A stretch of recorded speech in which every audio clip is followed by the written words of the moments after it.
Appartenir à Christ, c'est bien plus qu'une simple appartenance religieuse. C'est un mode de vie à part entière. Vivre la chrétienté au quotidien devient ainsi un enjeu majeur pour les croyants. Pourtant, pour certains, affirmer cette identité semble encore un défi à relever. Je ne peux pas affirmer à 100% que les chrétiens d'aujourd'hui que nous sommes, nous manifestons notre vie de chrétienté partout.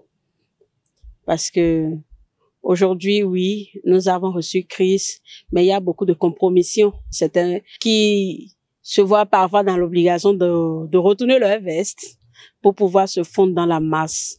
Mais en tant que chrétiens, normalement, nous devons réellement montrer notre identité chrétienne dans la société. En toute chose, il y a les brebis galeuses. Hein. Il y a les brebis galeuses. Sinon, il y a certains qui l'affirment. Mais affirmer son identité chrétienne, c'est de pouvoir présenter Christ. C'est de pouvoir parler comme Christ. C'est de pouvoir agir comme Christ. C'est de pouvoir voir comme Christ. C'est de pouvoir opiner comme Christ. C'est vrai que c'est difficile, mais si nous en avons le désir, je pense que le Saint-Esprit nous aiderait. Et être chrétien implique le sérieux, l'engagement, la responsabilité et surtout la connaissance des fondements de la chrétienté. Au-delà des mots, c'est une prise de conscience profonde qui est attendue de tous les fidèles afin que la vie chrétienne rayonne dans toutes les sphères de la société. La parole de Dieu nous dit que nous sommes dans le monde, mais nous ne sommes pas du monde.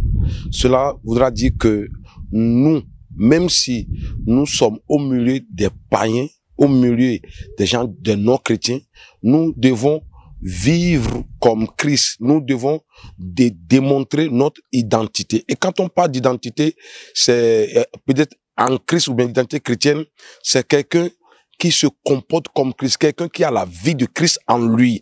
Et si vous avez la vie de Christ en vous, vous devez la manifester. La parole de Dieu dit que vous les reconnaîtrez par leurs fruits.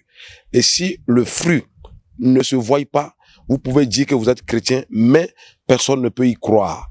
Et tout chrétien qui vit dans le monde et qui manifeste les fruits et de sa vie chrétienne ou bien de son identité chrétienne, celui-là, en même temps, même s'il ne se proclame pas chrétien, les gens vont l'appeler chrétien. Les gens vont dire, il fait comme Christ. Une prise de conscience est donc attendue de tous pour une manifestation plus efficace du royaume de Dieu parmi les hommes.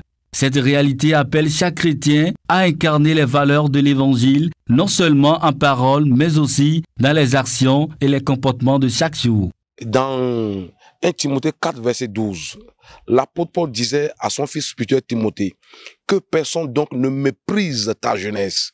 Et il continue en disant à Timothée, sois un modèle pour les autres en parole, en acte, en comportement, en pensée, même en projet.